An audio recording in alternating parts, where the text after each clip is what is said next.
ミツバチさんにお花をあげると、かわいい。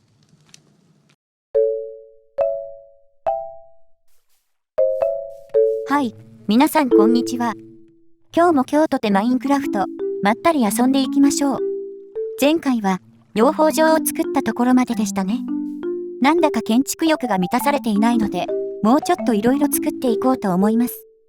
今回はまず、馬小屋を作っていきましょう。今はまだお馬さんは1頭しかいないのですが、いつかお嫁さん探しをして、子供も産んでほしいので、3頭が住めるようにスペースを取っておきます。まあ、私実際に馬小屋とか見たことがないので、完全になんとなくで作っていくわけですが、ゼルダに出てくる馬宿みたいなのがあるじゃないですか。あんな感じで、高さのある建物にしたい気持ちがあります。とはいえ、まさか馬の頭をした飾りを作るわけにもいかないので、なんか無難な感じですけど、時計台のついてる昔ながらの駅、みたいな感じがいいかもしれません。と、葉っぱを回収中。葉っぱは普通は回収できないのですが、ハサミを使うことでアイテム化することができます。ちょっと使うだけでも雰囲気が出るので、結構おすすめです。影モップのせいでずっと揺れてるので、少し不気味。屋根の部分の壁はフェンスにしてみました。匂い、すごそうですしね。と、そんなこんなで屋根をつけたら、こんな風になりました。なんか、ちょっと物足りない気が。ということで、時計を作りました。それから、焚き火とトラップドアを使って煙突みたいなのを作って、時計を額縁で飾って、と。結構いい感じになった気がします。そしたら、あとは、道と中を適当につなげて、お馬さんを中に入れて、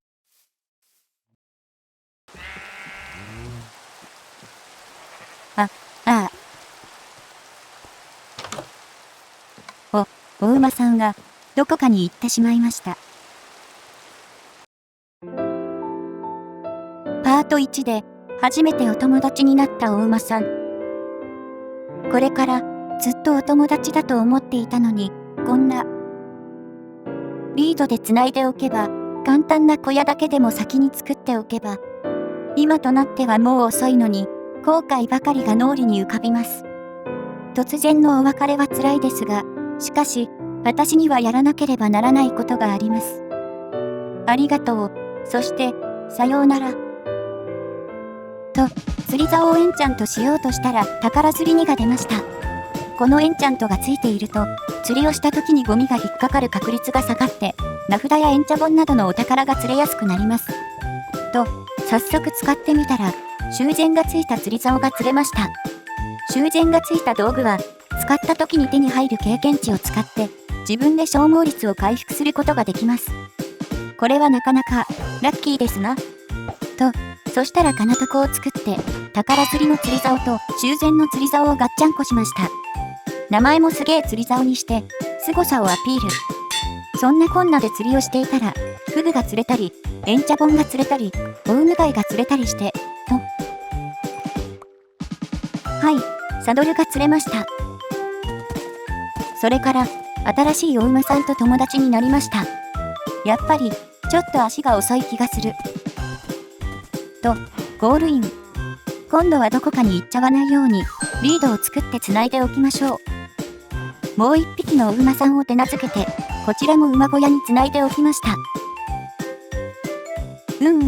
なかなかいい景色になったじゃないですか。といったところで、馬小屋、本当に完成です。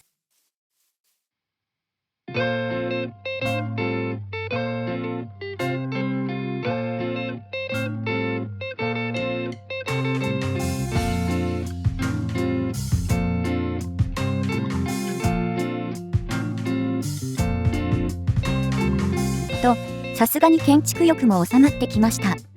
とはいえ、なんかこれから、どんどん進捗を達成していこうって気分ではないんですよね。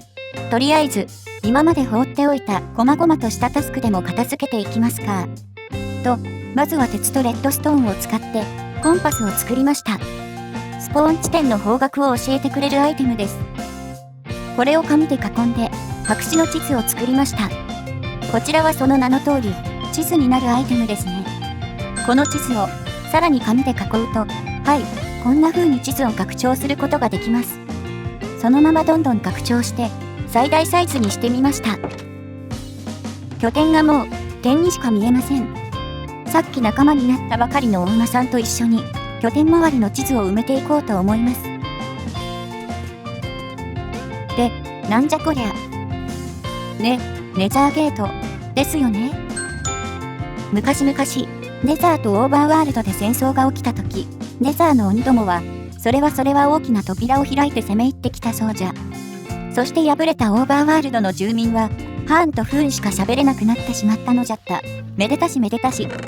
と、宝箱がありましたが、ちょっとしょっぱい感じですね。幸運の桑とか、マジで何に使うんだ。と、開けた場所に出ました。ここにもお馬さんがたくさんいて、ちょっといい雰囲気。と、およよ？これは、ロバさんですね。とりあえず、お馬さんと同じように、何度も背中に乗って飼いならしました。ロバさんは、サドルを使うことで乗りこなすことができるようになるのですが、お馬さんとは違ってチェストを装備させることができます。今はチェストを持っていないので試せないのですが、今後の長旅の時には活躍してくれそうですね。と、そんなこんなで、一旦拠点に戻ってきました。とりあえず、ロバさんにはここにいてもらいましょう。子供用に取っておいたんだけど、まあ、それはまた今度なんとかします。と、今度は船旅です。意外とすぐに海に出てしまったので、お馬さんだと少し探索しづらかったんですよね。北西の方までやってきました。海岸線が入り組んでいて、なんとも探索しづらい。お、魔女さんがいました。何気に初登場、かな？魔女さんはいろんな効果のあるポーションを使うので、意外と厄介。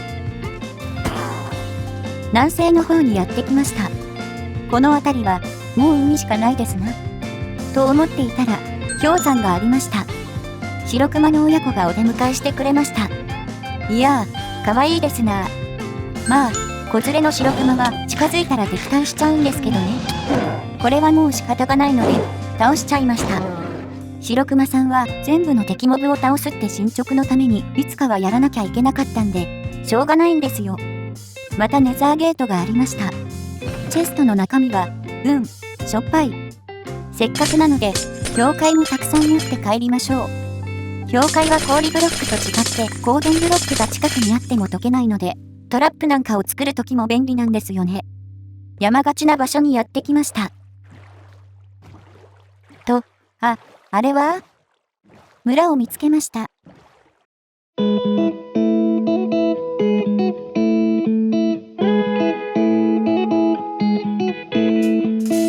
砂漠の村でも思いましたが、やっぱりすごく人の住んでいる場所って雰囲気が強くなりましたよね。と、第一村人は無職だ。ここは動物小屋ですかね。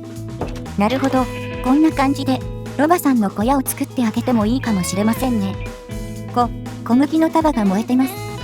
なんでマグマの横に積んであるんだろう。それにしても広い村ですね。拠点からかなり遠く離れているのが惜しいです。と、今日はダブルベッドで。おやすみなさい。おはようございます。と、一晩が明けたところで、そろそろ拠点に戻りましょうか。お、聖職者さん。なんだか、シンプルな白い服のイメージがありますけど、本当に随分変わりましたね。どこ行くねん。